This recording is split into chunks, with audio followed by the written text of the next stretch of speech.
God was blessed me, and I covered my... In the days of Noah, so it will be at the coming of the Son of Man.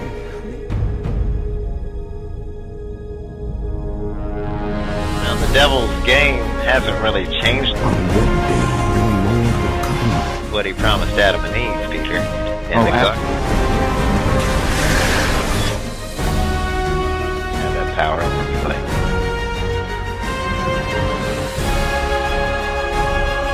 5 or 6 people and had him back.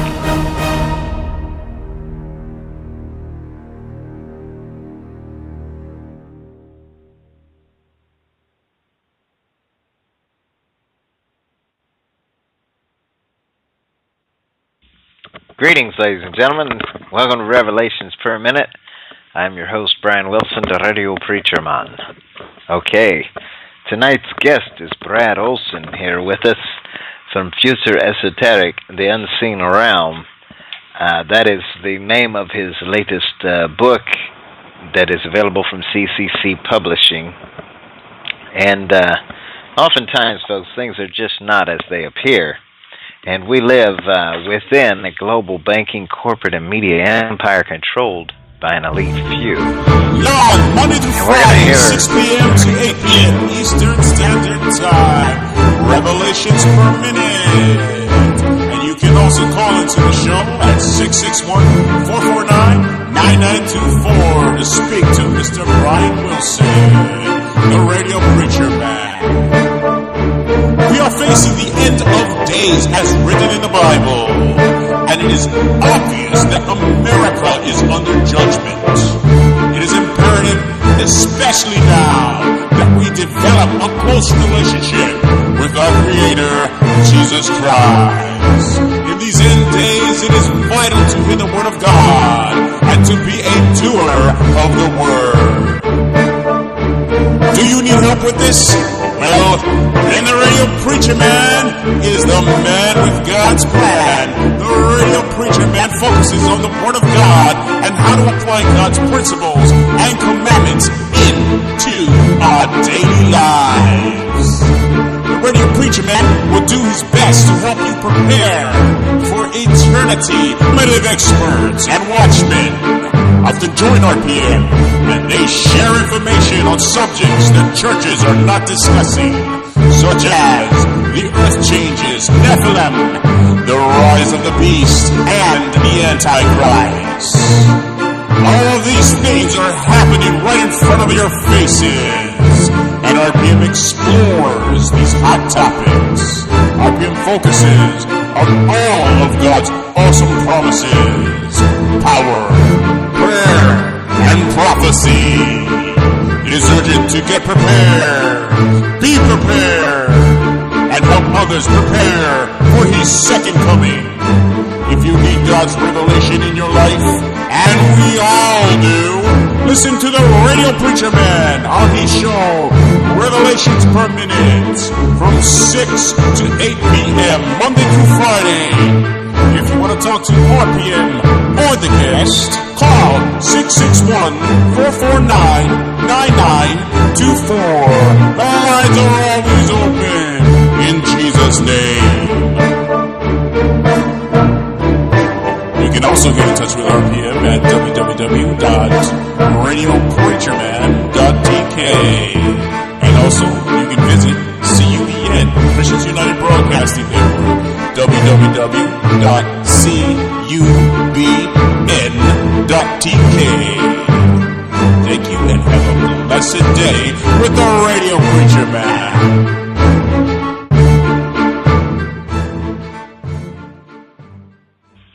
All right, ladies and gentlemen, we are back, and before that introduction, I was mentioning Brad's latest book, Future Esoteric, The Unseen Realms. And Brad comes to us today from CCC Publishing, and I just want to pinpoint the term esoteric implies knowledge available to a select few, and this book opens the door to the many mysteries of our world being withheld from us in this unofficial and this official narrative, yes. So we're going to let Brad explain more about the book as we get on with this, but he's been on hold for a couple of minutes. Welcome to the show, Brad. How are you? Hey, Brian, I'm here. I'm glad to be back. Thanks for having me. Oh, hey, yeah, it's always good to hear your voice. Very calming, relaxed kind of voice you have. So, yes, how are things going your way? Oh, it's going real well. I was just out to see my dad and my brother in Aspen a week ago, and just back from a ski trip, and back to business as usual. But I should say that my website, CCC Publishing, has just gotten hacked, so your listeners, if you're trying to access it, may have a hard time. If they're looking for the book, best to just go to Amazon.com for the time being. Well, there's a lot of that kind of stuff goes on, too, nowadays, Brad, that hacking of websites, so I'm sorry to hear that happened to you. So Amazon.com, and look for Future Esoteric, The Unseen Realms. And so this term esoteric, it implies, as you say in your bio here, that it's knowledge available to a select few. So that's interesting. I've never heard the word esoteric other than in the title of your book. So I find that intriguing. So this select few, what is their situation? What is their motive? Are they looking out for our best interest, Brad, or not necessarily? Well, no, I don't think they're really looking out for their best interest. They're certainly looking out for their own best interest. But I should supersede the question of defining esoteric by also examining the byline of this book, which is an alternative narrative. And you touched on it in the setup piece, which is basically we all know the story of the world right now. You just turn on the news media or open a newspaper, and that's the story that they want us to think, that there's no contact with ETs, we're alone in the universe as far as we know, and everything is pretty much just going the way the government says it is. But in the 416 pages of Future Esoteric, The Unseen Realms, I make quite a strong case that there's a whole lot more going on than that. And this is only the first book in the Esoteric series. There's just so much information, we had to split this up into 2 books. And I'll have Modern Esoteric, Beyond Our Senses, coming out in about 9 months. Mm-hmm. So, to answer your question on the topic of esoteric, is the name of the series of books, and used quite extensively throughout the text, is you touched on it. It's knowledge available to a select few. It's also how the mystery schools of the ancients were conducted. You had to be accepted as a member. You had to strive very hard to learn the lessons. I'm speaking of things like the Eleusinian mystery schools of ancient Greece. I'm talking about Freemasonry. I'm talking about, in general, the secret societies, which have been around for quite a long time and remain with us today. These are basically the keepers of the esoteric wisdom. But my feeling is we need to set information and knowledge free and make this information available to everyone. Well, while we're on that subject, okay, you're saying make it available to everyone, but there's obviously a reason that they keep it secret, that they have these things called a secret society. Don't you think they don't want everyone to know all of these things? Oh, well, of course not. That's why they keep them secret. But they kind of have that feeling from the movie when I think it was John Travolta and Nick Cage, who says, "You can't handle the truth." Well, actually, we can handle the truth. We're all adults here, and this information is vitally important because the alternative narrative, which supersedes on top of the regular narrative of life that we know, is vitally important for understanding who we are as people, as well as our place on this world and in the universe. Well, I believe we're seeing a movement toward complete disclosure. Is that what they call it? Full disclosure, complete disclosure of contact with other beings from other planets. Whether that's real or not, I mean, I think they're moving that way. I have some opinions about that. I'm not 100% convinced that they're real aliens, you know.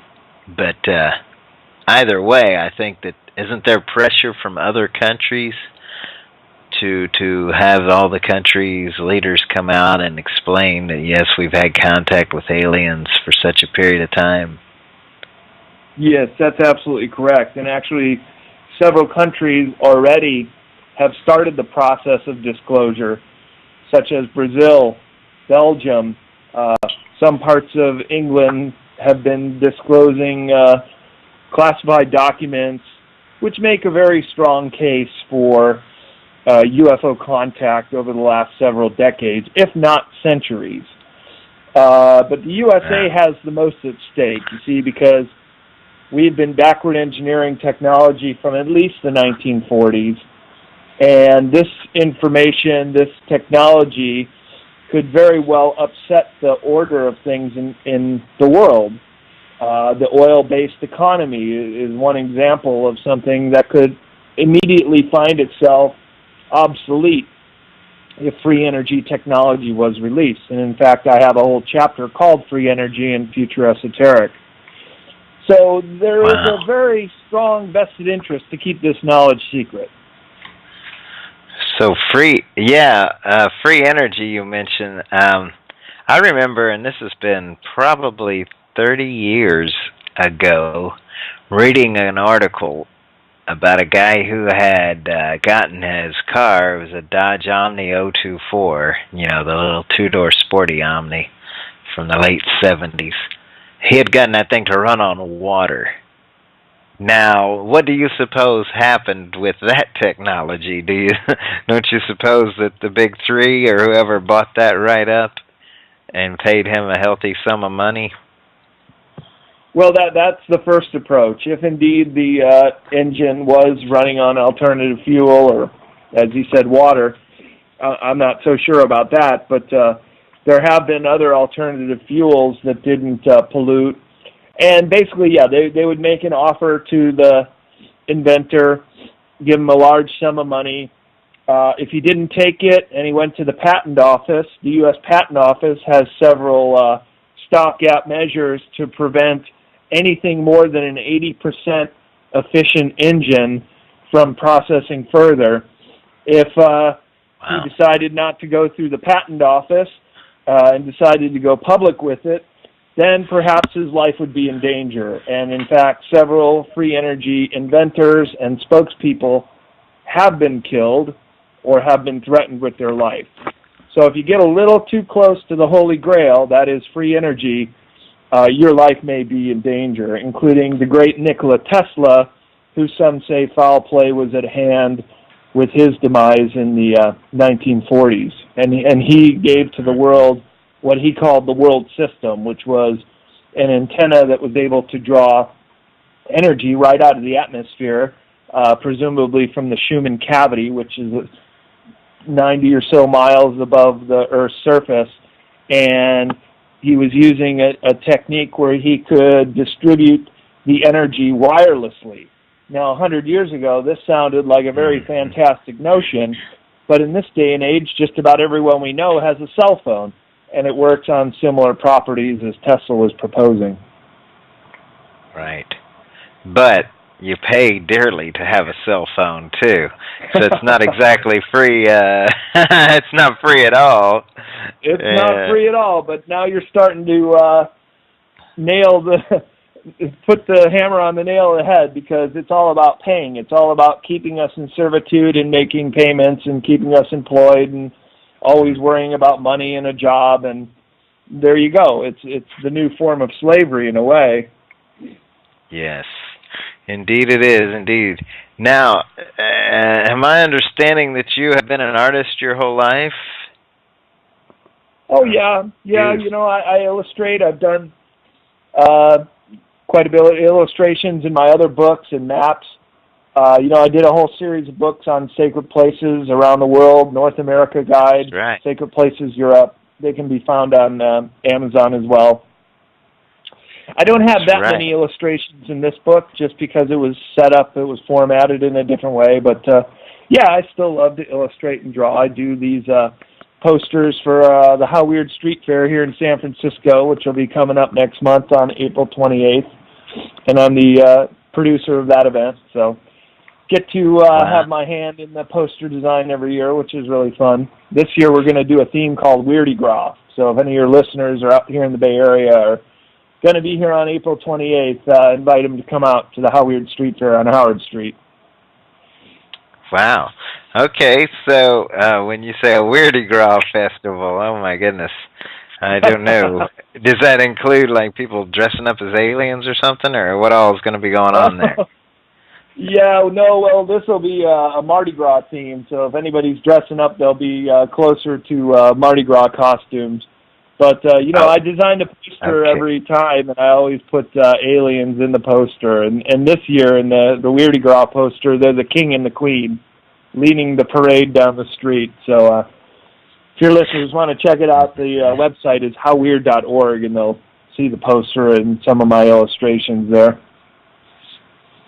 Okay, and what is your World Stompers? That's kind of hard to say. World Stompers series. What is that about? Well, I was traveling around the world in my younger years. For 3 years, I left the country, and I was just amazed at how few Americans I met abroad. So I started writing a book for other young people to think about taking a extended trip on their own, and the book still sells very well. And a friend of mine who just read my book and came back from from Southeast Asia said it was great.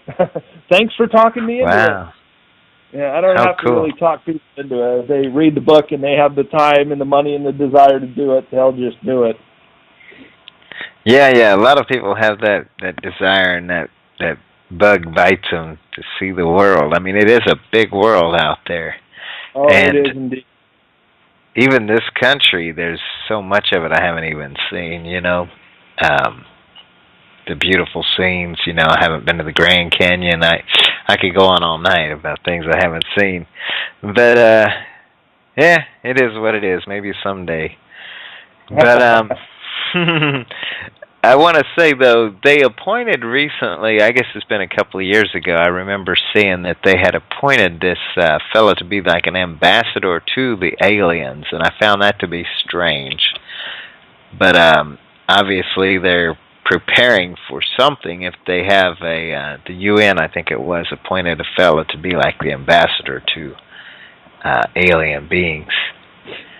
And I believe the Catholic Church put out a statement a few years ago about if they're aliens, then we will seek their knowledge of spiritual things. They probably know more than we do, and this kind of thing. And I found that strange as well. So makes you think they might have some information that we don't have. But you're absolutely right on both points. And I would address it by saying, yes, I heard of the person appointed by the UN to be a liaison for ETs, and they rejected that. They rejected the person, and they rejected the notion only because they want to keep it secret.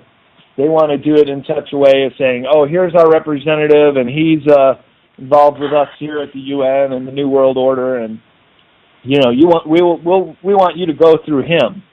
And they said, no, we'll tell you who we want to work with, and this is not the person. And then, as far as the Vatican, they have a official astronomer there in Rome, and he came out with a statement, I think it was in 2008, that said if there was any contact with ETs, that it would be compatible with the Catholic faith, and it would not go contrary to our beliefs, which is a very peculiar statement to make if you think about it. Yes. Unless you already were in contact, how would you know what they believe or think? I wouldn't dare to hypothesize what somebody from another planet might think or feel about anything, Myself, I would be very hesitant. Well, make a you know, statement there are two ways like to that? think about ETs, and it's really quite simple, and it makes a lot of sense. There are those ETs which are in service to self, and they may be in collusion with the people on Earth who want to keep the whole thing covered up in secret because they have their own agenda. But there are also ETs who are of service to others, and those are the ones that we want to align with if indeed this grand disclosure is to take place. Because those ETs, those in service to others, would like to see the human race evolve and become all that we can be. And that will be the moment when we reach the golden age, which has been hypothesized since the ancient Greeks, that someday humanity will come together and there will be no more wars. We will create a world peace. We will create a truly legitimate and transparent world government, not this secretive one where they want to put microchips in us, but a real world government where we can all vote on issues that concern us. You know, and the technology is already there with the internet and so forth. But there's still this old order that wants to run the show and basically keep the monetary system in place and keep us all enslaved. So we have to keep being good little minions and going along with their plan. But if we were to reach a disclosure and all the entities were revealed and made available, you would be surprised at the amount of life out there. It would be close to the scene in Star Wars when they're in the bar and there are all these different kind of species all over the place. My understanding is it's a very rich universe in sentient and intelligent life. Okay, and how have you come to know this or to believe this, that there would be a bunch of different types of people or beings, rather? They wouldn't necessarily be people, like in the Star Wars movie. Well, I'm just curious. Yeah, actually there are ETs that look exactly identical to us. That's what is somewhat confusing, too. They're called the Nordics, and they're tall, Norwegian-looking, blonde hair, blue-eyed type entities. But they have more abilities than we have. They've been working on this for a long time. They have very high technology. But your question is, how did I come to know this? Well, I subscribe and read a lot in the UFO forums, and of course it's a leap of faith. I mean, I've had a phenomenon experience. I've seen phenomenon in the sky. I think there is life in the universe that has an interest in Earth. But how do I know? I can't really say that I do know. I have not ever been face-to-face with a gray or any other kind of ET, but it is my understanding that there are 58 races of ET which are actively involved monitoring us, either passively, not having any hands-on to do, and there are ETs service to others who are also helping us, maybe in more of an etheric kind of telepathic kind of way. And then there are ETs service to self, which are here and have been here for quite a long time and are in underground bases in various places, and there are legacy bases around the world that they have been in for centuries. And those are the Draco ET, the reptilians, and the gray aliens are like their minions. Okay. I'm just curious. I had Gordon James Giannotto on last week or the week before, and he was talking about the selfish aliens versus the ones who are looking out for us, the same concept you're bringing up. Absolutely. And which, I suppose if there were aliens, that they could be definitely two classes of aliens. It'd be hard to distinguish which was which, I would think. I tend to look at them more as coming from the spiritual realm, just based upon the Bible and the things that have happened in the Bible with historically with the serpent seed and different things, and you've seen the fallen angels creating offspring with our human women and different things that have happened in the past. So I just wonder if the aliens are either spiritual beings metamorphing into something visible, because people have said they've seen aliens, a lot of people. I don't know the stats, but I'm sure it's in the thousands, if not the millions by now, over the course of history. Secondly, I'm also led to wonder if we could be being hoodwinked by the secret societies or the secret government, maybe that's the UN, because we've been having this thing since Roswell in, 48 or something, with the aliens. It could be that they've had time to develop some serious spacecraft, you know what I mean? If they wanted to hoodwink us, and bring the Catholic Church on board to say, yeah, we believe in aliens. You see how they could hoodwink a lot of people. No, I'm glad you brought that up. That is a very real possibility. And it's called Project Blue Beam. And it's been talked about for the last 20, 30 years, and it's based on holographic technology. And if your listeners would like to join our Facebook page, it's esotericseries.com, facebook.esotericseries.com. And I just posted a National Geographic special that came out a year ago called What to Do If Aliens Attack. And I thought it was so peculiar that National Geographic would do a 90-minute show on how humans are going to come together and fight the hordes. Whereas, why don't we just have a rational, open discussion about what ET is and maybe what their intentions are? And there is a whole study of this called exopolitics, which is what are the motivations of ET? Why are they here? What do they want from us? Alfred and I don't think Weber. It's one of these grand take over the planet attacks War of the Worlds, yet National Geographic spends 90 minutes discussing this type of thing, including this hypothetical, here are the rebel Earthlings, and we're fighting these big crafts, and eventually we're going to win. It's like the script of all these Hollywood movies that have come out with alien invasion. It's just, it's such an old, boring script to me. It's like, why don't we really have a true discussion about the matter? Well, even Ronald Reagan made a comment when he was in office about if we had a common enemy and if aliens, I think he said something about if aliens had, ever attacked, that humankind would come together.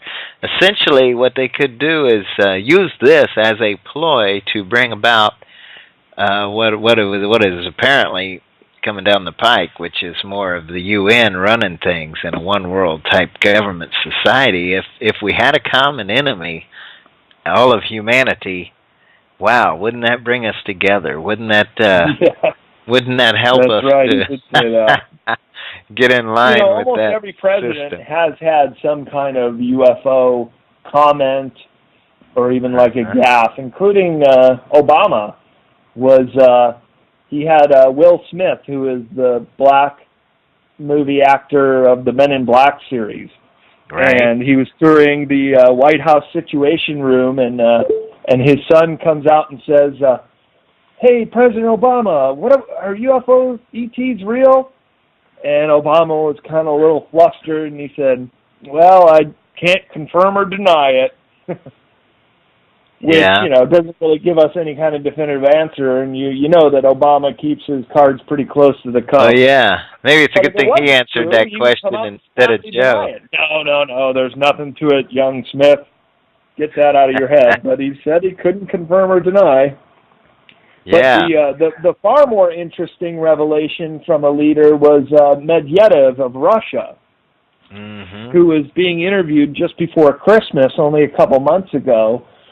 And it may have been that he thought he was off camera or not being recorded. And one of the reporters asked him if he receives a briefing about ETs and UFOs. And he says, I've told you before, and I'll tell you again. Yes, I receive a folder, and it's all the updated and current information on it, and also the history of the exopolitics dealing with our Earth.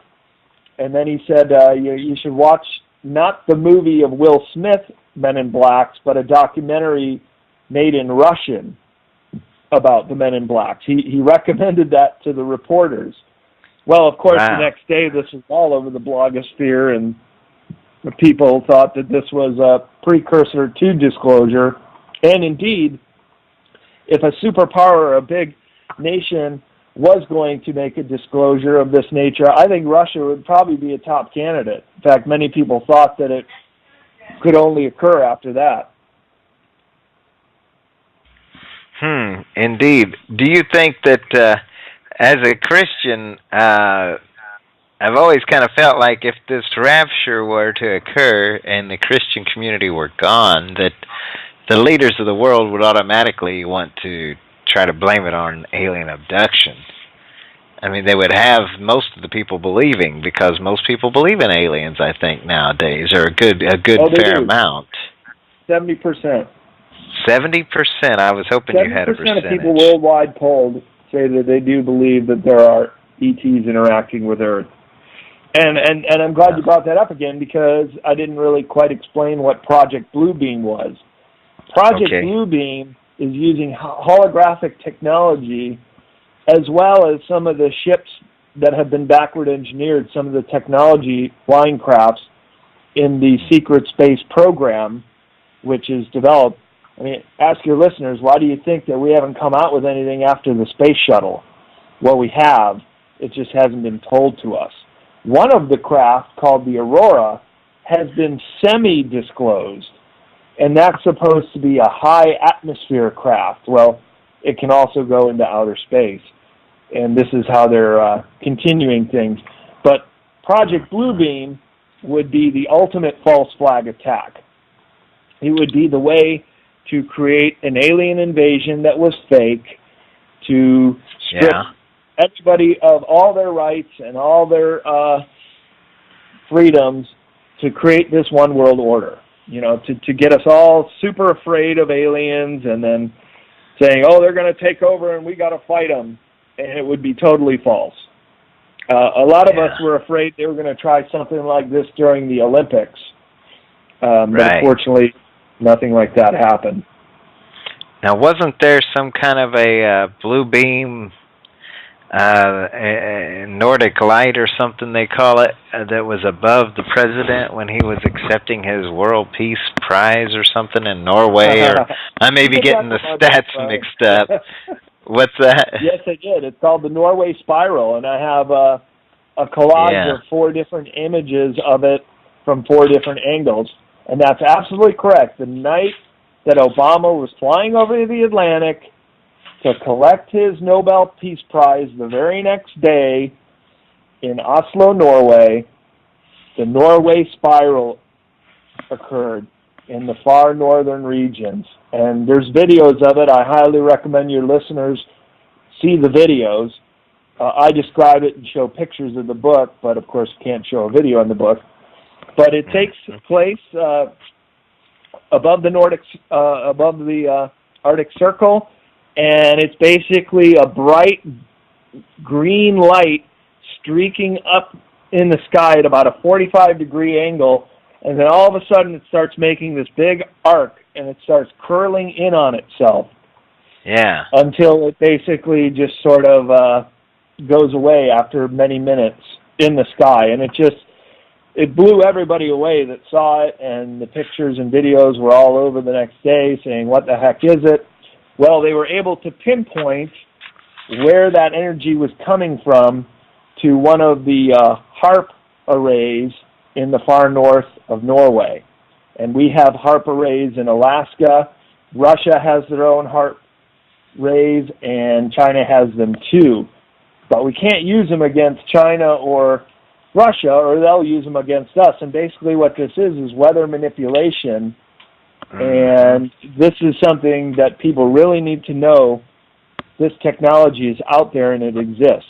Well, anyways, they were doing the Norway Spiral as a very potent warning to President Obama, because the rumor was he was going to make the disclosure as he accepted the Nobel Peace Prize.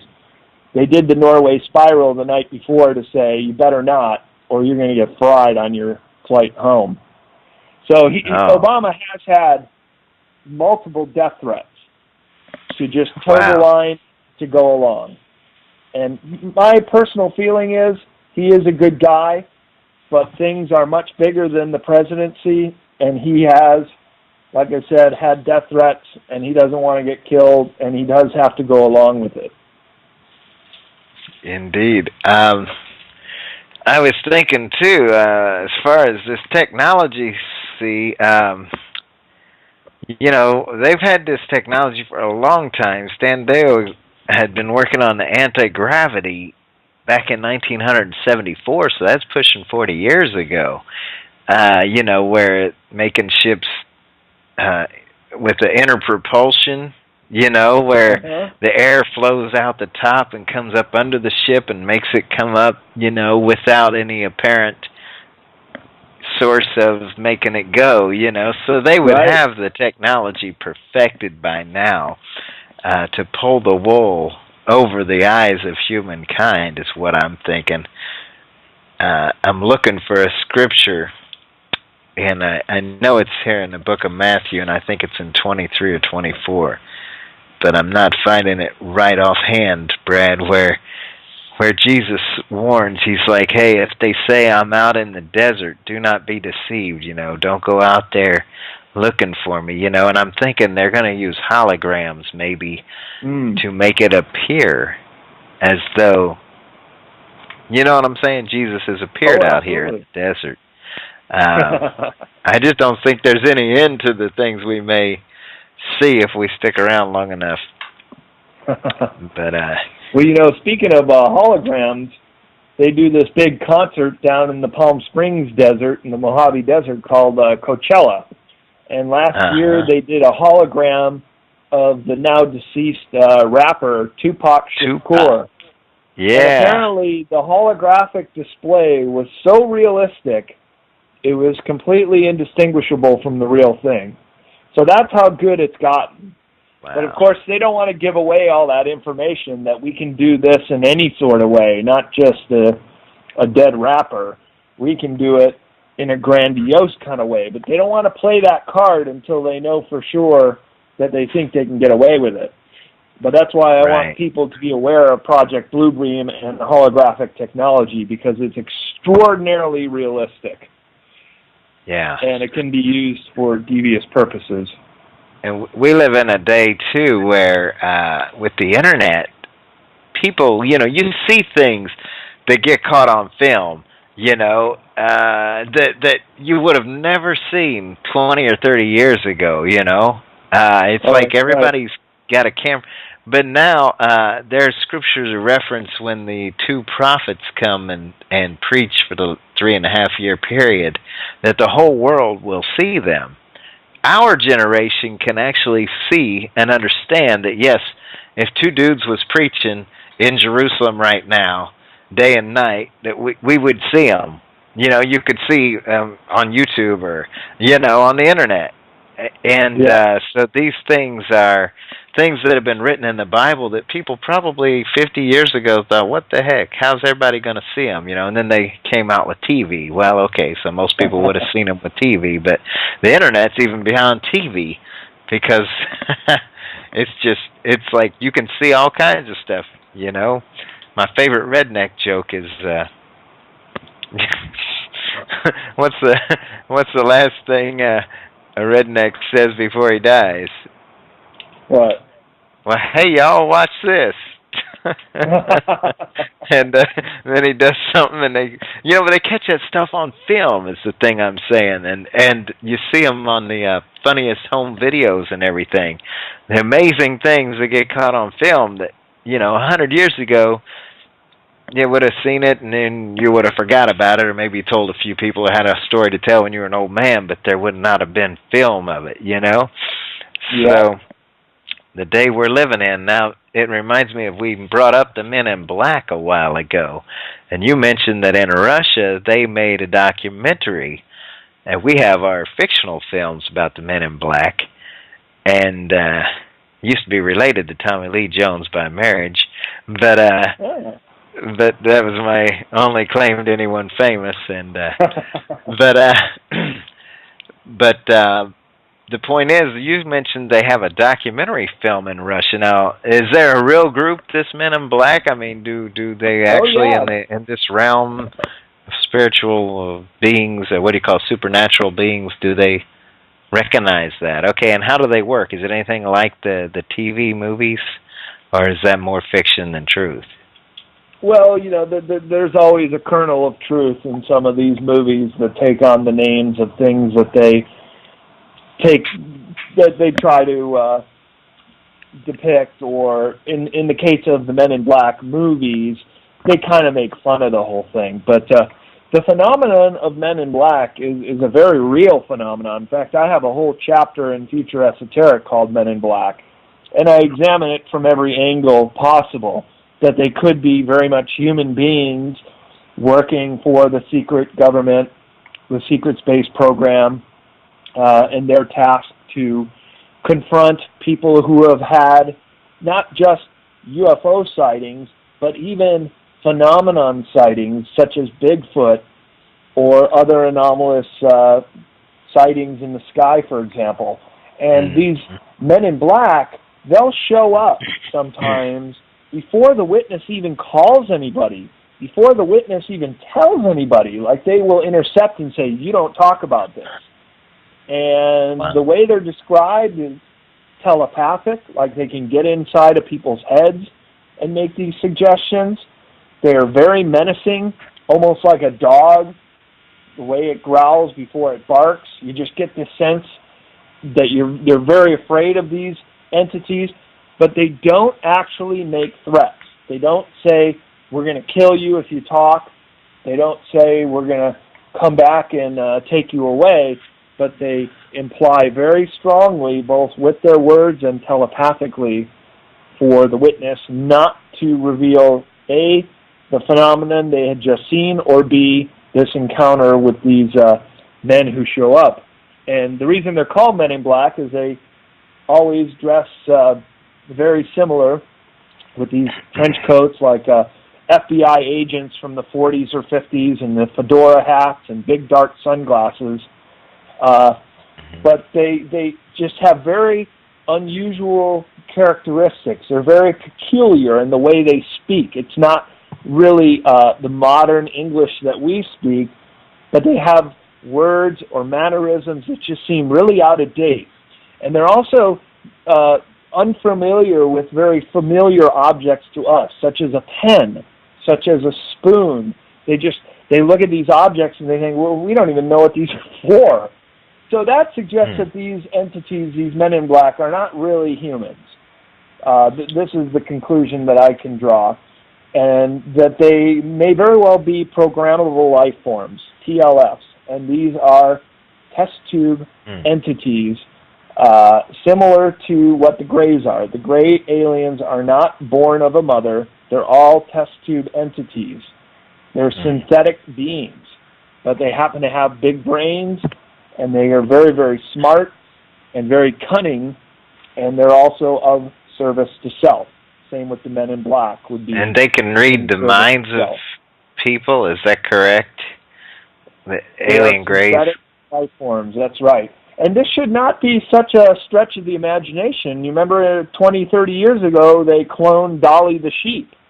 And if you look around enough, you can find out that indeed we have the technology to clone humans. Test tube babies is not such a stretch of the imagination anymore. It's not science fiction, it's science fact. Yeah, and DNA alteration and different things, transgendering, transhumanism, and where they mixing different species. These things are, unfortunately, a reality. I wish... Yeah, I meant to say transhumanism there. But let's see. I heard something just this week, Brad, that I found kind of interesting, but where they're working on a technology where they can tell what you're thinking about or who you're thinking about. I don't know if this is something done in a laboratory and they can tell if you're thinking about, your girlfriend or whatever because your heart races a certain way, or I don't know exactly. I just heard a glimpse about it. Did you hear anything about that, them being able to see who you're thinking about? Oh, I sure did. This is something I'm very, very interested in. And, just a minute ago I was talking about telepathy, that maybe the Men in Black have it. Again, it's not a big stretch of the imagination to think that we can't do this. But in the context that you're speaking of, in a laboratory setting, yeah. Well, they're also working with people that have spinal injuries that can't speak anymore either or move any parts of their body, that they too are now being equipped with special kind of technology that allows their thoughts to direct a computer or their prosthetic devices, whatever. Wow. So again, this is happening. It's not future tense. It is now. And this is the world we live in, for better or for worse. I mean, there are many ethical questions we should talk about as far as cloning and as far as how far do we want to take it with telepathy. I happen to think that we all have the capacity for it. Of course, there's no training class we could take. You can't go to college to learn telepathy or telekinesis or some of the other superhuman abilities which I describe in Future Esoteric. But you think that's already there? DNA. They may be part of our innate human ability to encapsulate and employ these abilities if trained properly. Wow, that's intriguing, I guess. But I'm not sure I want to know what's going on inside somebody else. Sometimes I wonder if I could read my wife's mind, if we might. But for most part, I think that's kind of scary to think about, knowing what other people are thinking. It could get you into a lot of trouble too, I suppose. It could, but it also could become the new way that we communicate. Just think about this. What if you were to go to, say, another country where nobody speaks English, and you wanted to order a cup of coffee? What if you were able to just maybe give that person a look and a nod and a thought, and he came out with exactly your order? I think that would be fascinating. But, I think where you're coming from is that it certainly shows the possibility of abuse. And that's where we need to have a discussion about a lot of these things, especially including cloning. Because what is the end game here? The word is that they're creating these super soldiers, and they're housed in underground bunkers in Saudi Arabia, but also being trained here and in Canada. There was this one guy named Michael Prince who came out a couple years ago and said that he was a test tube baby.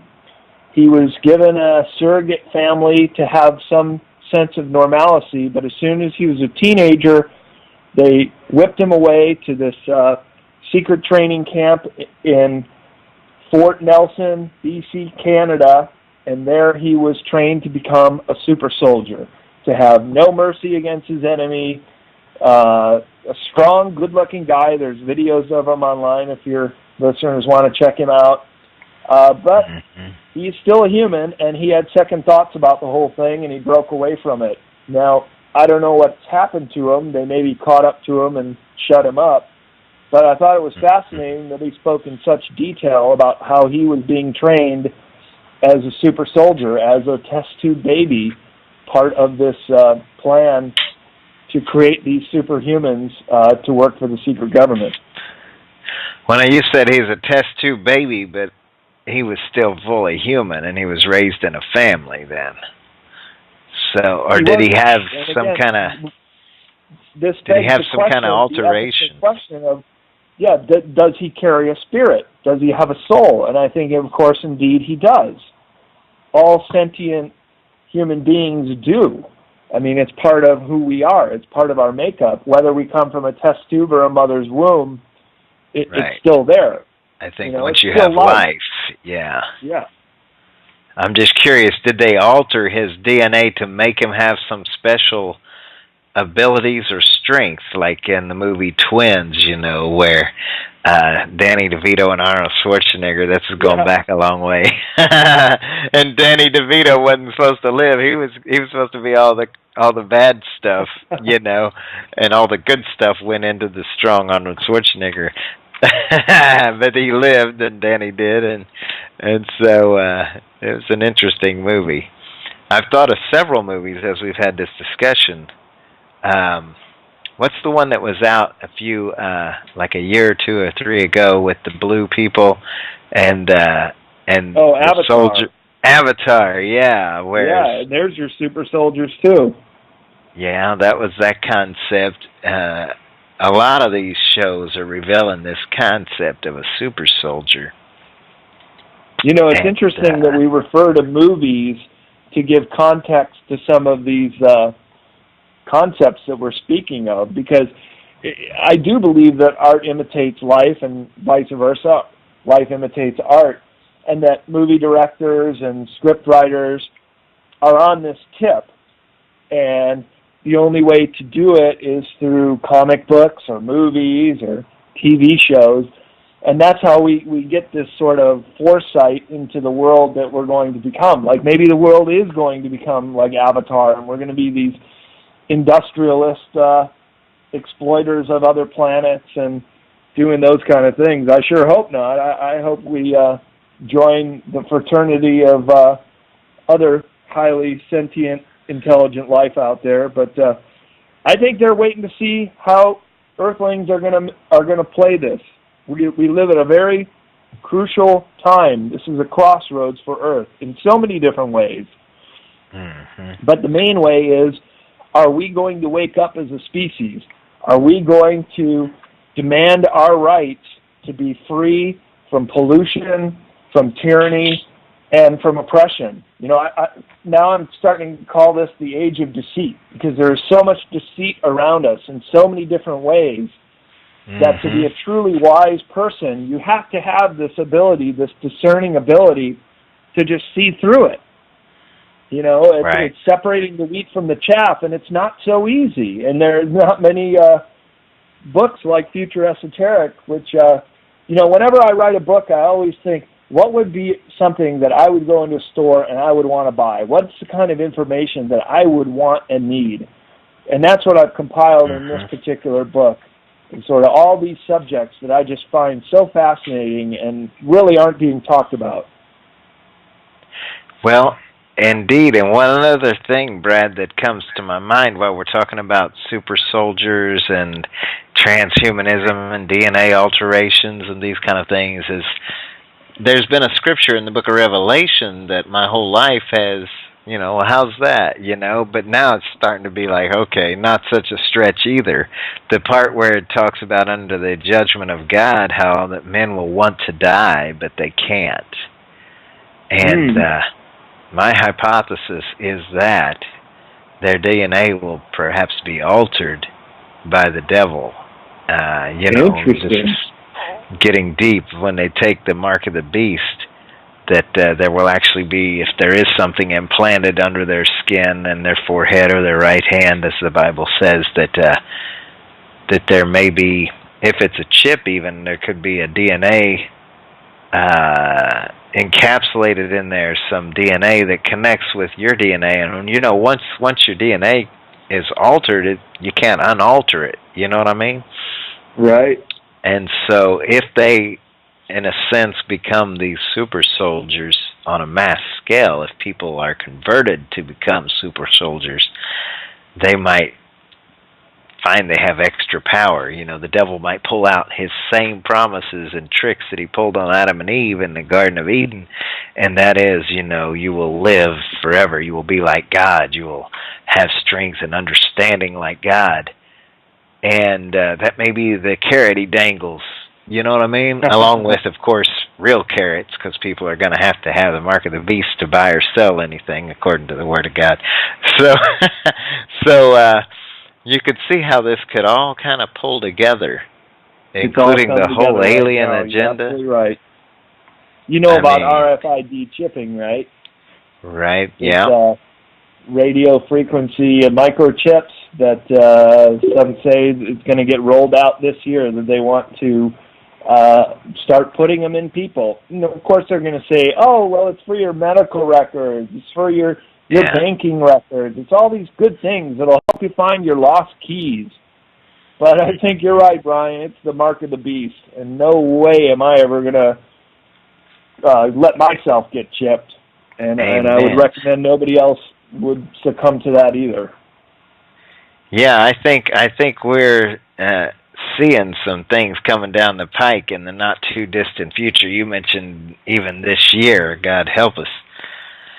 It's a very heavy subject, Brad, because even as a born-again believer, it's hard for me to sometimes really understand and accept the things that are going on. But, you're coming at this with your book, Esoteric, Future Esoteric, and so are many others. There are many guests I've had on, and just what the Word of God itself proclaimed thousands of years ago. It's almost overwhelming sometimes, Brad, but how can we deny that these things are happening? How can we deny when the Catholic Church makes a statement like, we believe there's aliens out there, and they're going to be of a higher power than us, spiritually speaking? That's phenomenal when you think about the fact that the Pope is supposed to be, according to tradition, the closest person to God. Yeah. For them to say that there would be another being from another planet who would have it going on a little better than we do, that's phenomenal, don't you think? I mean, when has that ever happened in the past? Well, it hasn't. And that's why we're at such a crossroads now, because we're at this point where we could use this technology for such good purposes to free this planet from starvation, from polluting energy. But it could also be used against us, too. Technology is just like a hammer. It can be a tool to build shelter, or it could be used as a weapon to harm another person. It's all in the intent of the user. And that's why I think it all just comes right back to each and every one of us. What is your intent as a person? Are you going to get up in the morning and are you going to do good things for people? Are you going to be charitable? Are you going to be compassionate? Are you going to be wise? Or are you just going to keep your blinders on and think that there's no way that you can make any change in the world, and it is what it is, and today's my day for my appointment to go get my RFID chip in my right hand, and I'm just going to do it because that's what they tell me to do? And I say, no, stop, think about it. You are a master. Everybody is a master. You have the ability to affect great change in the world, not just with your actions, but also with your thoughts. And if you wake up every morning and just say, I'm going to be the best human being I can possibly be, and let's see how many good deeds I can do. Let's see if I can give some homeless people some change. Let's see if I can help an old lady walk across the street. I'm just saying hypothetically, there are all these things that we can do if we just say, I'm going to do it. Mm-hmm. And that's how I think we can defeat evil. I really do. I think if we all just come together and we realize our own personal strengths and abilities, and even if you're infirm or in a wheelchair, you can still think good thoughts. And I cannot emphasize the importance of that. It really does matter. Yes. Well, Brad, we want to say thank you plenty for coming on, and I suppose I want to reiterate that the best place to find your new book, the Future Esoteric, The Unseen Realms, is currently over to Amazon.com until your site is back up. And what is your site? First time I've ever been hacked to this extent, and I think it might have something to do with this book coming out. I've had this website for 15 years, and we've never had a problem until last 2 weeks. Wow. But hey, the forces of evil, they'll stop at nothing to put a plug in the messenger. And I thank you very much for having me on again, Brian. It's always wonderful to talk to you. Yes. and share ideas. All right, man. Well, be blessed, and we'll talk again. Mm-hmm. Sounds great. All right, right, have a great ladies. week and good Oh, talk. thank you. It's only Monday, isn't it? Thank you. Okay, ladies and gentlemen, hang tight for the break, and we'll be back with Jonathan Gray.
Hi, and welcome to another episode of Who is at the Door?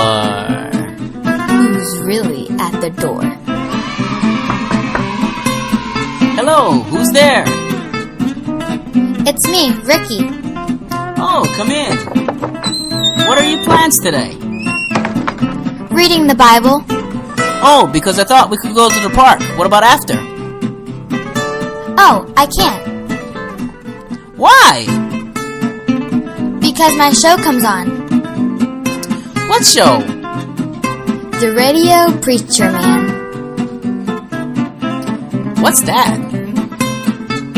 Oh, it's a show that talks about Jesus. I love that show. Oh, well maybe I can stay and watch it with you. Oh, that would be great. You get the popcorn. Alright, let's do this.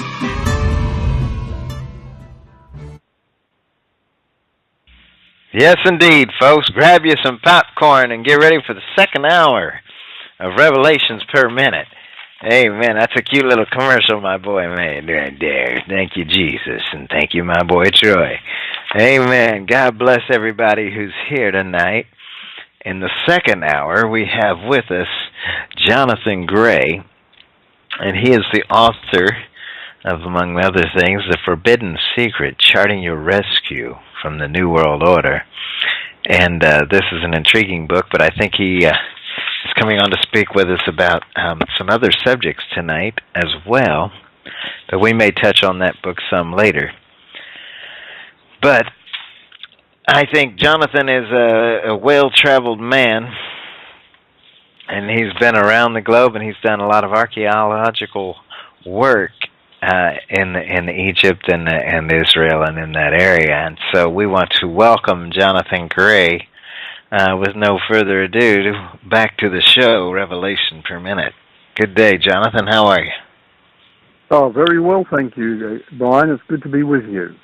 Always good to have you, yes. You've got that nice accent there.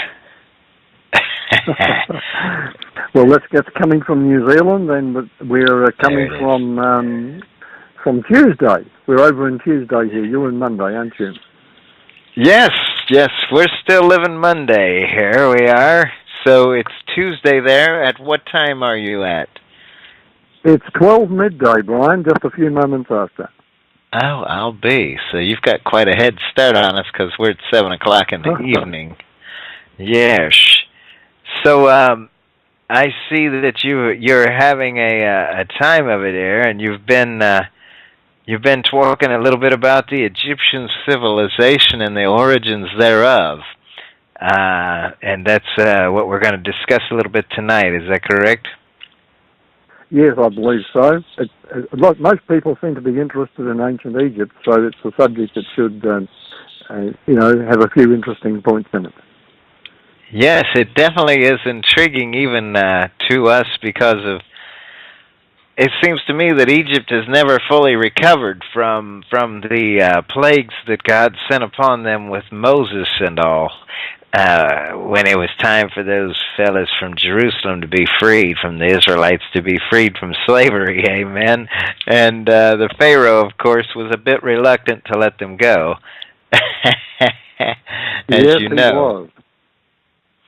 And at that time, Egypt was a world superpower. I guess Egypt stood in relation to other nations around the world at that time, as the United States is to the world today. The United States is a peer above the nations, and so was Egypt at that time. Yes. How many years did Egypt rule as a world power? Do you know that from your archaeological studies, Jonathan? Well, from the best I know is Egypt started at the top and not at the bottom, Brian. At the very beginning, the largest buildings and the best of everything existed from the very first, but it went progressively down. It went dramatically down after the Exodus. And so if we say that Egypt began round about just before 2000 BC, say 2100 BC at its peak, and then we continue down to Moses' time, which is 1446, the Exodus. You've got about 700 years or so of world power in which Egypt was equal to nothing else but itself. Wow. So that would be a difficult thing. You can understand even why the Pharaoh would have a hard time with giving up their slaves, that they'd had for 400 years. Would not be an easy thing to think about. You've gotten used to someone else doing all the hard labor by then, eh? Oh, that's right. And the Pharaoh was sitting on top of the world, you might say. As a matter of fact, Egypt was sending expeditions right around the world as well. And we don't read or hear much about that, but Egypt was in touch with all the nations of the earth. In fact, archaeology is now beginning to discover that. Wow. So they also, I believe, imported a lot of expensive things back then, didn't they, from other parts of the earth, just like we do today? Yes, they did. They imported and they also exported. In my first expedition down the Amazon, I came across Egyptian metal plates among primitive tribes, and who said that their ancestors used to trade down the Amazon River to the mouth of the river, and big ships were coming from the eastern seas. And we have Egyptian relics right through South America and through North America, and we have in Egypt, of course, things that were being used elsewhere as well. Intriguing. And I guess on a closer note to home, we want to talk a little bit about paganism as well and the roots of that. Do you feel like a lot of that comes out of the Egyptian culture, Jonathan? Yes, actually, it's very interesting, the paganism of Egypt and how it began. At the beginning, it did not start off that way. But the founder of Egypt's religion was, the Egyptians called him Hermes, actually from the name Ham, who was the one of the sons of Noah. And and Hermes gave birth to one of the men that descended from him was Cush. And Cush actually is the actual founder. He's the Hermes that's mentioned in Egyptian religion. We're talking about a powerful family here in the early history of Egypt. And while the royal dynasties commenced with Menes, who was Mizraim, and that's an interesting piece of history because Mizraim's in the Bible as well, one of his brothers set up the Egyptian religious system, and his brother was Cush. And we have evidence from the Elamana tablets up the Nile River that talk about all this. And the word her and the word whore and the word Chem all come from the same root word, and they refer back to Ham and his children. Intriguing. And what about when we talk about paganism? What about the Canaanite people? I mean, are they married into that tribe of Ham? Do you think? Because aren't the Canaanite people kind of attributed to being the leaders of paganism, or the creators of it? Yes, they were, and their religion, Brian, was very, very much related to the Egyptian religion, and they had very close contact. Of course, they were next door neighbors as well. Because the Bible talks about marrying the Canaanite women. In fact, Cain and Abel, didn't Cain marry a Canaanite woman after he slew Abel and had to be removed from his home? Well, these Canaanite people are very interesting. You have a whole line of people coming down from the time of Nimrod, of the Tower of Babel, and Nimrod, of course, was a descendant of Ham as well. Okay, I'd heard that before. Yes, and his religion was set up as a rival to the religion of the true God. And when the Tower of Babel was built, it was an absolute defiance. The Lord had said, "Spread out and inhabit the earth," and he said, "No, we want to set a big name for ourselves. We want to become great. We've got to have a crowd of people together to do this." And so they built the great tower, and they started worshipping the sun. And Nimrod actually was eventually executed for what he had done, even though he had been a powerful king. And his widow set up a counterfeit of the messianic prophecies in order to prove that her deceased husband was the actual Messiah who had given his life for the people. Instead of an executed criminal, he was looked upon by her followers as a hero who had died a martyr's death. And so it twisted around into a religion, and they began to worship this man who she said had gone up to the sun. His spirit had gone to the sun when he died, and then she became pregnant after his death and said this is him coming back through her to be resurrected, to fight his enemies. And that was the beginning of the real paganism after the flood. The false Messiah. Now, you said after the flood, so how did some of this stuff transfer, or was Nimrod after the flood as well? Forgive me for being naive. Or yes, Nimrod was after the flood. Okay. He built the first recorded city and skyscraper after the flood, and he was the first recorded king. And his wife, Semiramis, actually didn't want to lose her power that she had achieved through her husband, and this is why she seized upon the prophecy of the coming Messiah who would give his life and rise again and be a benefactor of his people, and she twisted it right around her own dead husband. And and a whole religion, a whole mystery system was set up as a result of that, and this eventually scattered all over the world, and is the root of many of the pagan religions that still exist today. Okay, would this be also the root of mummification in the Egyptian Empire? Then did he become like one of the first or the first mummies? I mean, did they? Yes. Do some kind of preservation Nimrod himself was cut to. Yes, Nimrod himself was cut to pieces, Brian, and a piece was sent eventually. I mean, I'll tell you what happened. Shem, who was faithful to God, was not one of the participants of the Tower of Babel. Right. And the prophecy of Noah about Shem was that the Lord God of Shem, would work through him. And from Shem, of course, came the Jewish people, the Arabs, Abraham, and through that royal line from Abraham, eventually Jesus Christ was born as well.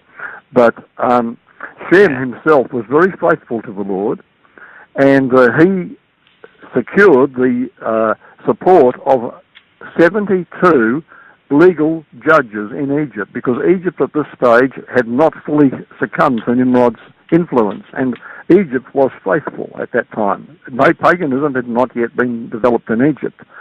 And Shem got a pronouncement against Nimrod, and Nimrod fled to what today we know as Italy. It didn't have that name then, but he fled to what is today the vicinity of the city of Rome, but there he was caught and there he was executed. And a portion of his body was sent to each of the cities that had come under his rule and that were worshipping his way as a warning to them not to do that. And so this religious system of Semiramis, which was resurrected ultimately and became powerful, at first had to be very careful because she wanted to secure her power, so she spread the story that he was the Messiah. But they had to do this secretly because Shem still had a lot of influence, and those who were faithful had much influence. And so it became known as a mystery, the mystery religion of Babylon. And it was a mystery to those who weren't members, but the initiates knew who they were worshipping. And so there was a double meaning associated with this new religion. That's why the Bible calls it the mystery Babylon religion, and it spread all over the world. Yes, intriguing stuff. Oh, my. Well, I don't want to get yet into the future of what we'll go there later, but if we have time, let's ask about the age of the Sphinx. And I also, yes, go ahead. What does that mean in layman terms, the age of the Sphinx? Well, the Sphinx, of course, is a very interesting monument in Egypt, just outside Cairo, close to the three big pyramids. And it has the body of a lion and the head of a human. It's believed that originally the face of the Sphinx was the face of a woman. And it was linked to the zodiac. Now, on the plateau of Giza, west of Quito, this is a big statue. It's 240 feet long. It's very very large. I don't know if you've been to Egypt, Brian, but it's overwhelming when you stand against it. And no, I haven't. There are theories that it was. Pardon? No, I haven't been to Egypt. However, you know the statue well, and it's quite an iconic statue, very beautiful actually. And there are theories by different people that it was constructed 10,000 BC, 7,000 BC, and so on. But I reject that. Firstly, there's no evidence of an Egyptian civilization so old, and secondly, the architectural evidence dates the Sphinx to around the same time as the nearby pyramid of Khafra. And that pyramid can now be dated to an actual year for its construction, the year 2144 BC. And the Sphinx actually appears older than it is because it's been weathered by water and by wind, and it's made of softer material than the pyramids. And subsurface water drainage has come in and also destroyed parts of it, so it looks a lot older than it is. Yeah, I wondered about that. I read something in another book about how would that be possible because of the fact that water is so scarce in that region? How did this, again, can you explain how this was eroded by water, this Sphinx? Here it is. Yes. Yeah, it's very interesting how the climate of the world has changed over the centuries. For several hundred years after the Great Flood, while civilizations were starting to sprout up, including Egypt, there was a lot of rain. Egypt had an awful amount of rain. As a matter of fact, when Menes, whom we know in the Bible as Mizraim, who founded Egypt, came down there, he had to drain all of the, what's now desert area, he had to drain it of water because a lot of water was still lying around. This is from the flood. And the result okay. and there was a lot of excessive rain for several hundred years. It had quite a wet climate. Mm-hmm. But as the climate dried out and the sandy desert took over, the lower-lying Sphinx was soon largely buried in sand because sand took over from water.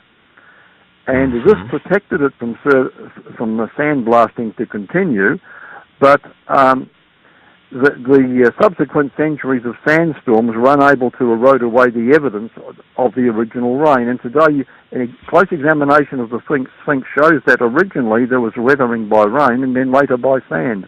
The rain was virtually, the rain erosion was vertical in its shaping, and the sand erosion was horizontal in its shaping. Very interesting.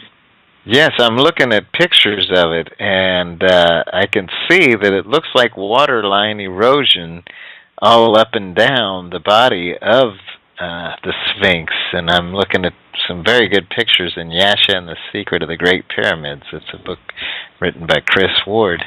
And he's got some very good pictures of the Sphinx. And so that's what I was looking at. I was reading that the other day, and so it's really neat that you're able to explain this. And so the flood played a part in this water erosion damage on the Sphinx then. That makes good sense. Yes, the aftermath of the flood actually affected the whole climate of the Earth, and for a long time, wetness was typical of the whole area of the world. It affected the whole planet as far as climate went, and we have evidence that not just in the Middle East, but in the United States, in South America, in Australia, in Asia, everywhere the climate was wetter and then dried out. And that water eventually evaporated and went into the oceans, and the oceans have risen since the flood by about 500 feet. Wow. Intriguing stuff. So you say the age of the Great Pyramid, then, is that going to be considerably older than the Sphinx, Jonathan? Well, the Sphinx looks older, but the evidence suggests they're all about the same age. This was part of the springing up of a high culture in Egypt. Now, some scientists do suggest that the Great Pyramid itself tells us the date of its construction, the date of its founding. There's a tubular entrance passage that points up to the North Polar Star, and it would have actually pointed to the North Polar Star in the year 2144. Now, very interesting is that in the 19th century, the Astronomer Royal of Scotland, Professor Piazza Smythe, he spent 6 months camped near the Great Pyramid, and he went to work with the mind of a master astronomer to solve some of the pyramid's mysteries.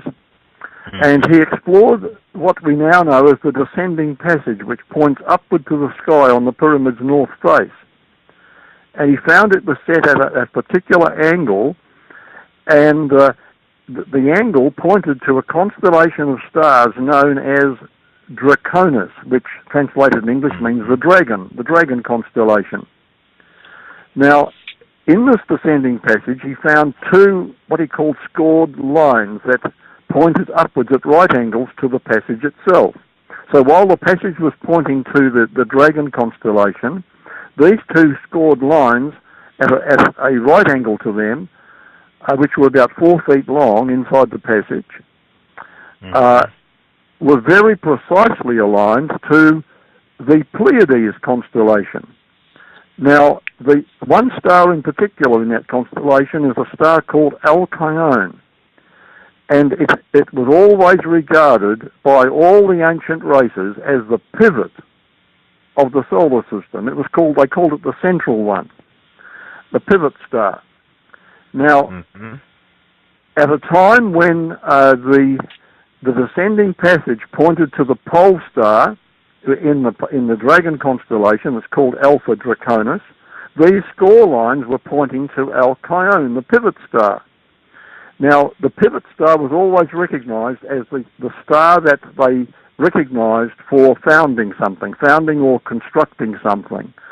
And the conjunction of these two pointers took place astronomically on September the 22nd, 2144 BC.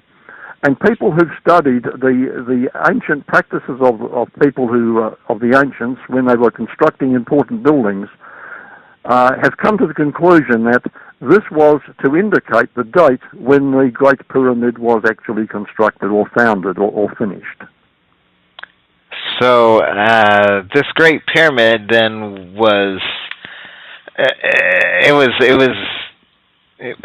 how in the world could they make it? I've heard it said, Jonathan, that the cranes that we have today, the biggest cranes that we have today, would not be able to lift some of these rocks into place. Have you heard that argument? Absolutely. Yes, that is very true. There are rocks in place in some of the ancient buildings which are astonishingly large. And I'd like to mention, for example, Baalbek, which is north of Israel, up in Lebanon there. There are huge blocks there. They're the biggest that have ever been found, and they were in place 2 stories above the ground, and they weighed not 2 tons, not 20 tons, not 200 tons, but 2,000 tons each. And they have been lifted up and placed at a level about 20 feet above the ground in a construction that still exists today. And we don't have any cranes or any combination of cranes that could lift them anywhere in the world today. And we don't have any trains or vehicles that could transport them without destroying and crushing the wheels of the vehicle or that was transporting them. So we must then go and ask ourselves, how did they do it? And the same goes for the Great Pyramid construction. And if we go to the ancient records, it's rather interesting, Brian, that there's a consistency from the Middle East to Asia to South America, where we have records left by the ancestors of people still in those areas today, which suggests that the science of sound waves was used to render great stones lighter in weight against gravity. Sound waves are today known to have that capability, and sound waves actually are being experimented with today for motor car construction and for fuel economy. Apparently, sound waves at a certain pitch can render the atomic structure of an object or a liquid much lighter, and this means that liquid will last longer, it will do a better job, and a solid object is easier to lift. Yes, indeed. I've heard a bit about this with the cars and the engines, and I don't know what kind of gas mileage they're going to expect to get with that technology, but I would like to get about 45 or 50 right now. I'd be happy if I could get one of those hybrid cars, you know. But I think what you're talking about will do far better than that. I'm sure that they did something that we haven't even begun to achieve yet. And if we could do this today, you know, Brian, it would make our air travel, getting planes off the ground where they use a huge amount of fuel to get there. Well, the total amount of fuel they have for the journey, a large section of that is just getting off the ground.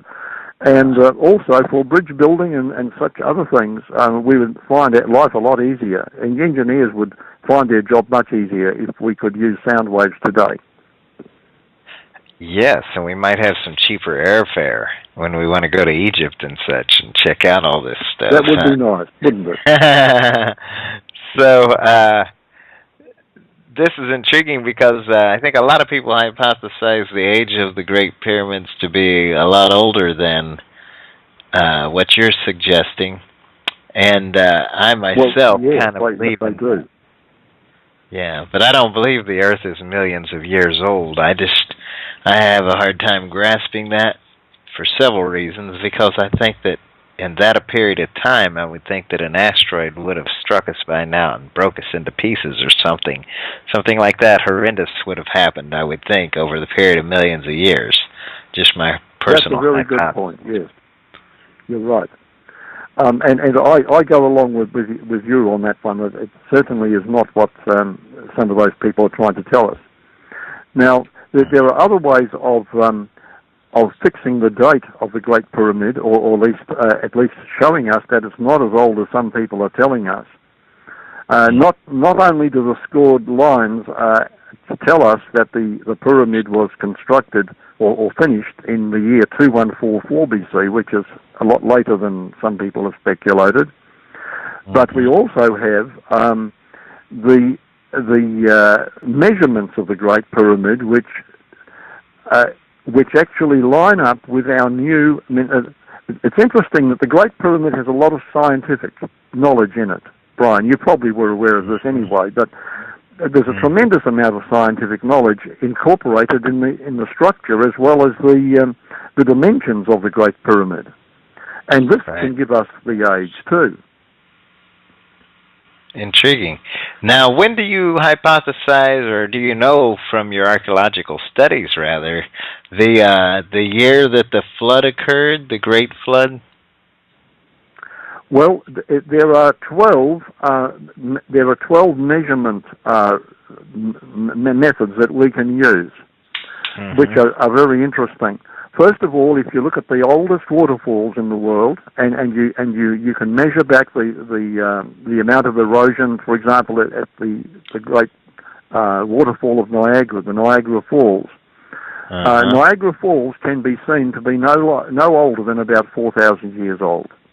The same with the Mississippi Delta, the Nile Delta, and the big deltas of the Earth. They're all about the same age, and the amount of deposition of silt can be measured backwards to no more than about 4,000 years of age. And the oldest trees in the Earth, both in the United States and here in New Zealand, where I am, there are trees about the same age, and they've measured the tree rings, and the dating is around about 4,000 years age, just a little bit more than 4,000 years. And when we go to the oldest deserts, the Sahara Desert was recently calculated by an Italian scientific team, and the growth of the desert can be traced back. You measure it backwards to when there would be no desert, and that takes us back to about 4,000 years. So there's a lot of things in the world. And the same with coral reefs. A lot of natural features in the world take us back to round about 4,000 to 4,500 years ago. But more accurately was the measurements made by an Australian scientist in Adelaide, South Australia. And he gathered observations of the angles of the sun at different times, as recorded by astronomers right through history, going back many hundreds of years, from all different parts of the world, from China and Europe and elsewhere. And there was a pattern, and this pattern showed that the Earth had been tilted on its axis just over 4,000 years ago, and had been tilted to 26.5 degrees off its axis, and had been gradually rolling back like a top, like a toy top that sort of rotates, and everything could be measured. And his calculation was that there was a tremendous world-shaking event that occurred in the year 2345 BC, and it could be measured to that year, and that the Earth was tilted to 26.5 degrees at that time, and has been gradually rolling back on its axis to the present 23.5 degrees. Now, the 2345 BC, I didn't know about this, but in my research, and I found this is similar to the research of other scientists, we've calculated back from biblical chronology and found that if you take a set point in the Bible that can be checked historically, and then you calculate back the chronologies given in the Bible back to the Great Flood, it goes back to a particular year, and that year is 2345 BC, and it agrees right to the very year to what this astronomer, Professor Dodwell, was able to find from his research. So we've found some different ways of getting to this, a very precise time for the flood. Very interesting. And I've heard it said that the weight of the water from the flood would have an impacting on the bones of, say, animals. If there were dinosaurs before the flood, that they would be appearing to be older because of their bones being compacted by the weight of all that water. Now, what is your hypothesis with dinosaurs, or from your studies?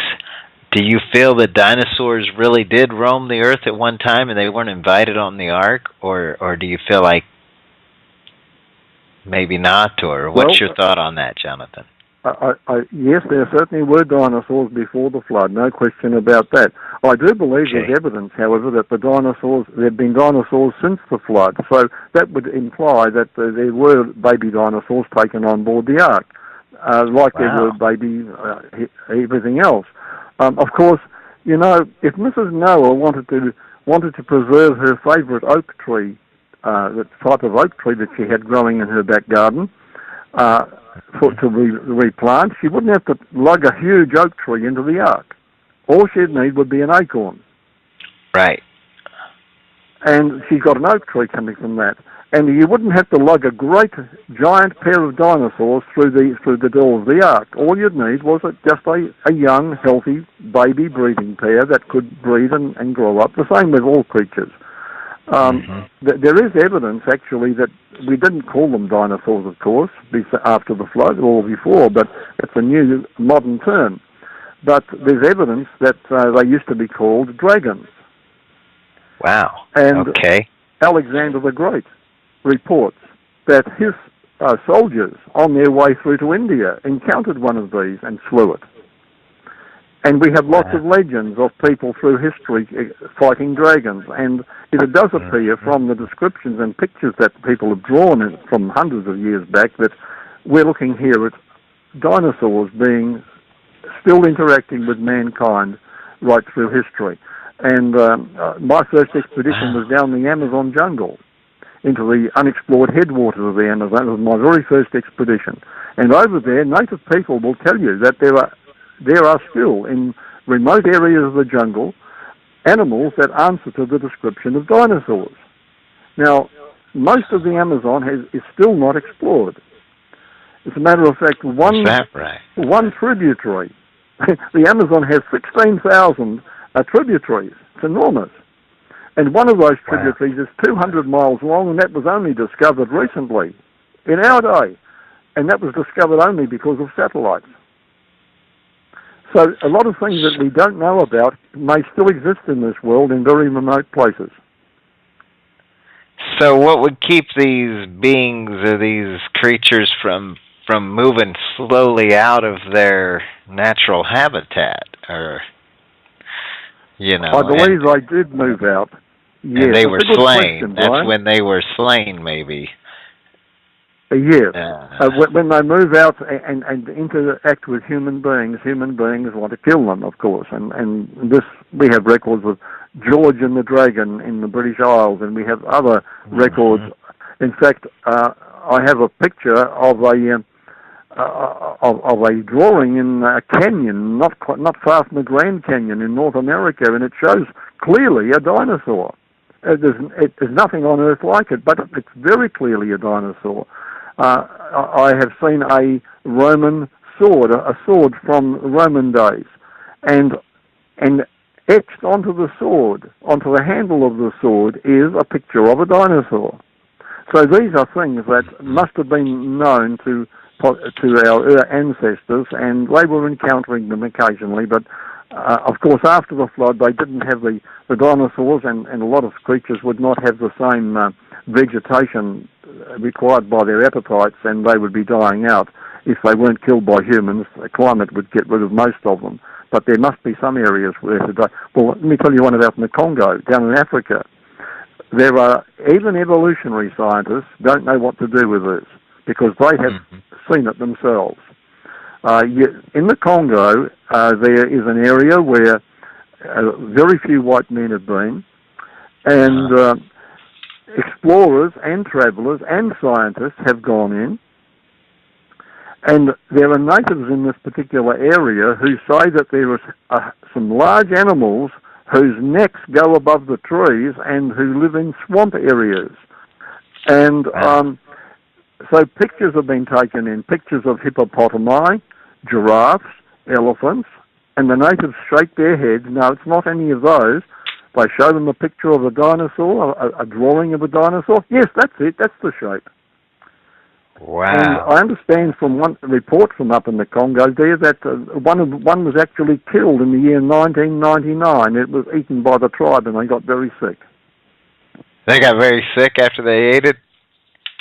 Yeah. Oh, well, maybe they're not good for meat. Maybe that's why we don't have them so much anymore. Yes. So intriguing, yes. That is good to hear. Now, about the Egyptians now, did they use the technology and science similar to... Did they have an advanced technology and science? Some people say that the Egyptians had quite an advanced ability. You know, I don't know that they had the internet and computers like we do, but what kind of technology did they have? Well, it's interesting. We don't know all of the stories because the Alexandrian Library in Egypt was destroyed ultimately by invaders, and 1 million volumes were burnt. But from what we do know, there's evidence in Egypt even today that they had lights that would burn at night that were not smoke-producing lights, so they were not candles, they were not oil lamps, they were lights that produced it. Well, you go to some of the inner recesses of mountains and tombs in old Egypt, and you will find beautiful paintings on the walls where you could not have produced those unless you had something equivalent to sunlight to see with. And mirror reflections are not able, it's been tried, but mirror reflections are not able to get in enough light into those recesses to produce that. So there had to be some kind of artificial light. And the artificial light did not produce smoke on the ceilings because in these areas there's no smoke. If you compare that with medieval buildings of Europe, where they used lamps that smoked, there's smoke on the ceilings today, still from several hundred years back. But in Egypt, no. And the same with some of the earlier civilizations, there's no smoke on the ceilings. And this does suggest that there were smokeless lights, and that's interesting. And kind of like electricity, maybe. From the past. Yeah, some form of electricity. And we have records, one temple in Egypt, a temple to Isis. Records, books that have survived tell us that a lamp burned which neither wind nor water could extinguish. And there's lots of records from Egypt and even pictures of which appear to be light bulbs, and they're linked to generators, and they're very easy to recognize. So Egypt had electricity, no doubt, in the early days. Then there have been found holes in rock that have been clearly drilled holes. And some of the world's expert engineers have told us, have come out and after examining them and say these were drilled by a drill that had very high power and must have turned at least 500 times faster than any modern drill. Wow. That's amazing. 500 times faster, because my drill's pretty quick. But wow, that's awesome, dog. So they really it is, isn't it? Now, there are travellers who went through Egypt a few hundred years ago. I mean, some of these places have been explored more recently, and others haven't.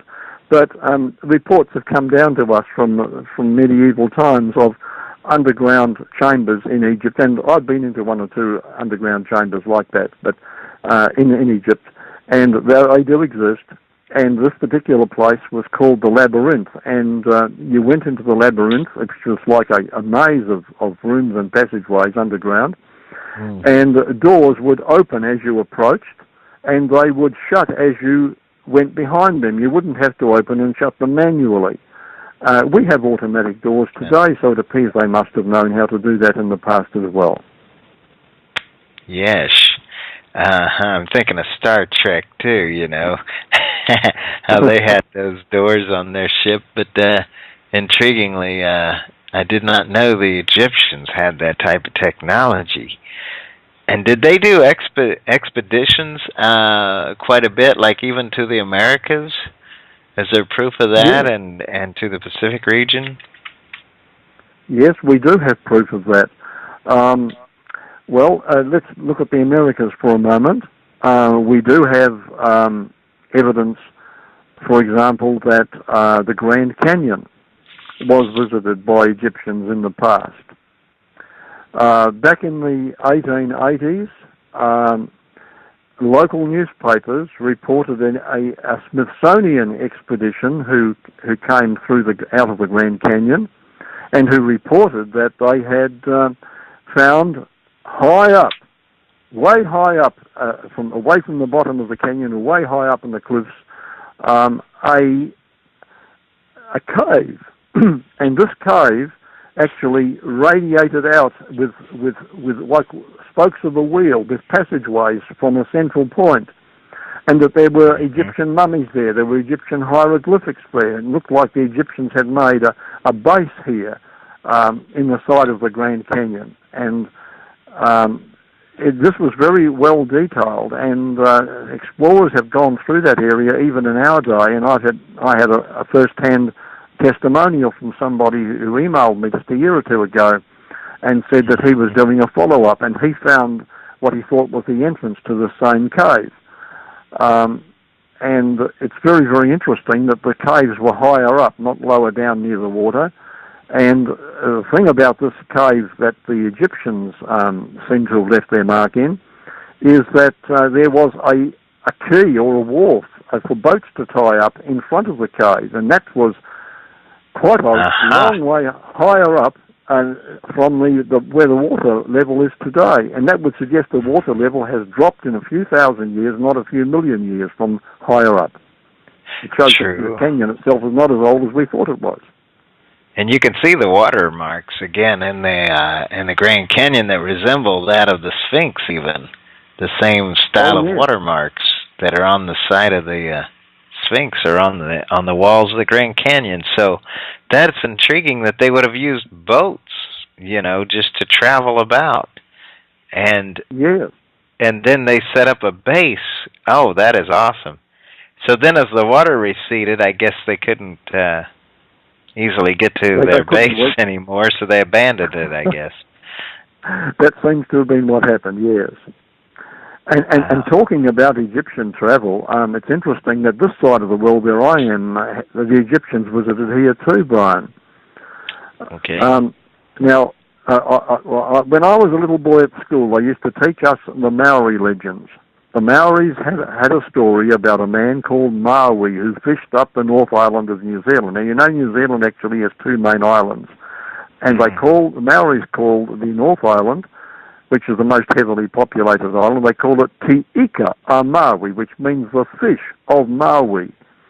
And we always wondered who Maui was, whether he was just a mythical figure who fished up the North Island in legend.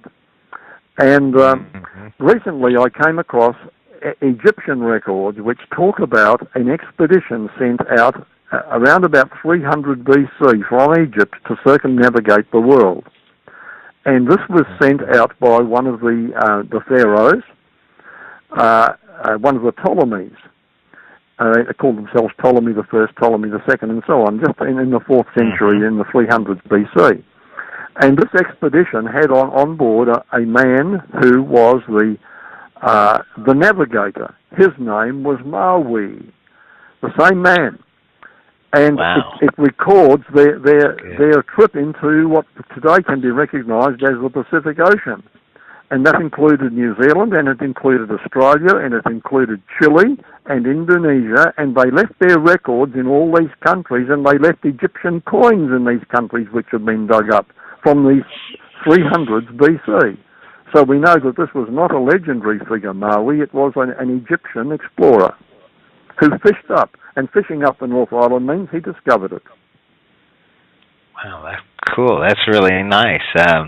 I got to ask you about the giants in ancient Egypt, because, you know, as a believer in the young earth, I guess giants are a reality. They're in the Bible from Genesis on, and of course David slew Goliath.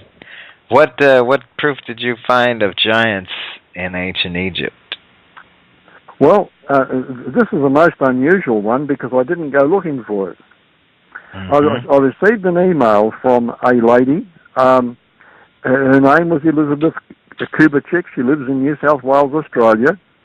And as a matter of fact, I have her email with me. I'll just read it out to you, very, very short.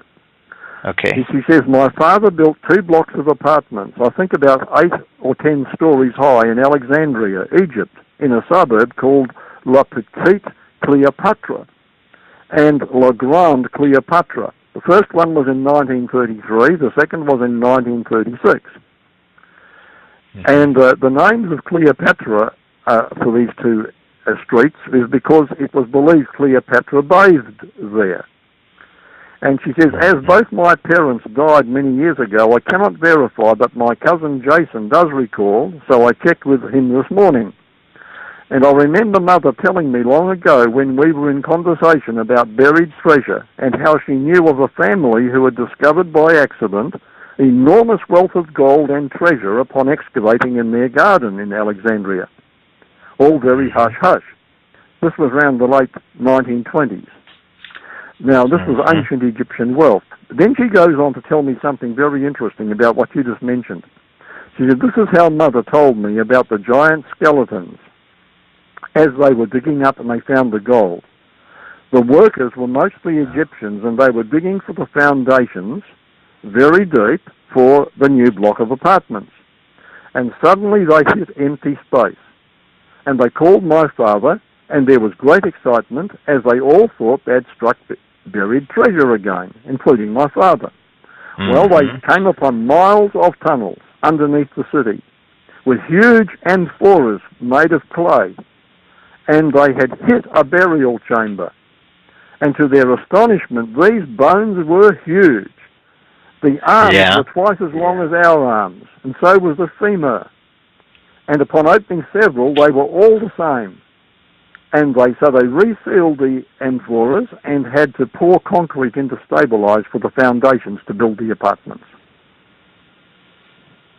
So, did they get photographs or anything, or do they? Are they no, still able they didn't, unfortunately.